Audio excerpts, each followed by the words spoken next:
Bonjour, je suis le Dr Gozlan, on est au Centre médical de l'Arche et aujourd'hui on est avec Ludmila. Bonjour Ludmila. Bonjour. Aujourd'hui on va parler de mésothérapie du cuir chevelu. Dites-moi, comment vous les trouvez vos cheveux? Mes cheveux, je les trouve déjà forts parce qu'ils ont enduré beaucoup de dommages. Là par exemple ce matin, je me suis brossé les cheveux et j'avais une grosse masse de cheveux qui sont partis sur la brosse. Donc j'aimerais qu'ils soient plus renforcés en fait. Ils sont fins, cassants. Sec. Vous faites des couleurs, vous faites... Malheureusement, oui, je fais des décolorations. Alors, c'est vrai que la première question qu'on se pose quand on a comme ça une perte de cheveux, une perte de force au niveau des cheveux, c'est pourquoi? Pourquoi il y a ça? Alors, évidemment, il peut y avoir l'aspect un peu physique pur, c'est-à-dire que voilà, on a mis les décolorations, forcément ça abîme le cheveu. Il peut y avoir aussi un contexte biologique. C'est vrai qu'il faut peut-être éventuellement, quand il y a une perte de cheveux importante, faire un bilan biologique, voir s'il n'y a pas une anémie, s'il n'y a pas un problème de thyroïde, s'il n'y a pas un problème de fer, faire un peu le point sur le plan biologique. Et puis des fois aussi, il faut voir le contexte un peu psychique, émotionnel. Suite à un événement assez stressant ou anxieux, il peut y avoir un retentissement quelques mois après sur la perte de cheveux. Que ce soit, je vous rassure tout de suite, que ce soit une cause physique, biologique ou psychique ou environnementale, voilà, il y a toujours une solution par rapport à cette problématique. À savoir que parfois on peut avoir une perte de cheveux qui peut être juste due à ce qui s'appelle androgénogénétique. En fait, bon voilà, c'est-à-dire que peut-être que maman a eu une perte de cheveux, etc. Alors je pense que ça ne vous concerne pas, vous êtes encore assez jeune, mais certaines personnes peuvent avoir une perte de cheveux aussi qui sont liées à le contexte un peu génétique, quoi. La mésothérapie, ça fonctionne aussi par rapport à cette cause-là. Ça vient retarder la perte de cheveux qui est liée à l'âge et liée à un contexte génétique familial, quoi. Moi j'ai entendu parler de la mésothérapie, mais je ne sais pas exactement en quoi cela consiste exactement. La mésothérapie, c'est quoi? C'est des toutes petites micro-injections, ça se fait à quelques millimètres de profondeur. Ça vient délivrer ce dont on a besoin au lieu où on en a besoin. Vous avez besoin d'un complexe vitaminique, on va le délivrer directement au niveau de la racine des cheveux, à quelques millimètres de profondeur.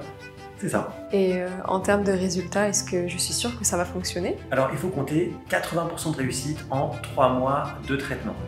C'est sûr que ça prend un peu de temps, mais il faut savoir que le cheveu met 2 mm par mois à repousser, donc ça prend aussi du temps avant que ça se voit vraiment. Mais on a une bonne efficacité. Et est-ce qu'il y a des choses qu'il faut que je fasse avant ou après le soin? Ce qu'il faut, c'est que avant le soin, juste vous faites un shampoing la veille. Et puis on fait le soin. Et puis vous lavez pas les cheveux juste dans la soirée, okay, pour que vraiment le produit puisse s'imprégner. Si vous avez un traitement anticoagulant ou de l'aspirine, bon, on l'arrête la veille dans la mesure du possible, bien évidemment. Et ces mesures sont suffisantes pour avoir un soin optimal. Et pour le soin, combien de temps je dois prévoir alors? Alors c'est assez rapide, hein, ça dure entre un quart d'heure et une demi-heure. On va faire l'ensemble du cuir chevelu. Il n'y a pas nécessité non plus d'éviction sociale juste après, hein. Vous pouvez retourner au boulot tranquille. Et est-ce qu'il y a des contre-indications pour le soin? Alors les contre-indications, c'est des contre-indications un peu classiques, quoi, hein, grossesse, allaitement, allergie, ou alors évidemment une infection. S'il y a une infection au niveau du cuir chevelu ou un zona, évidemment qu'on ne va pas faire d'injection à ce niveau-là. Et est-ce qu'il y a d'autres soins qui pourraient améliorer ce résultat? Alors c'est vrai que la prise en charge au niveau de la perte de cheveux, comme je vous l'ai dit, hein, c'est vrai que ça rentre dans un contexte un peu plus global. Donc on verra bien l'aspect biologique, l'aspect psychique, environnemental bien sûr, mais aussi en termes de soins avec la mésothérapie du cuir chevelu, il peut y avoir le PRP. Je ne sais pas si vous avez entendu parler de ça, du PRP.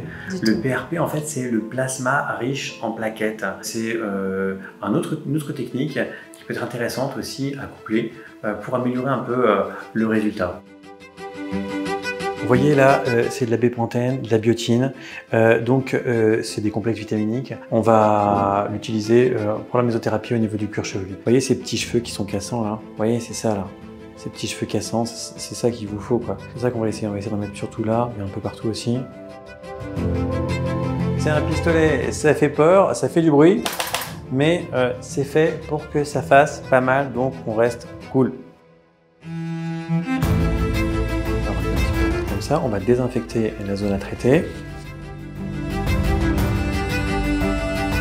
On va faire une séance de mésothérapie au niveau du cuir chevelu. On va essayer de traiter l'ensemble au niveau du cuir chevelu. On va voir que c'est un soin qui est totalement indolore.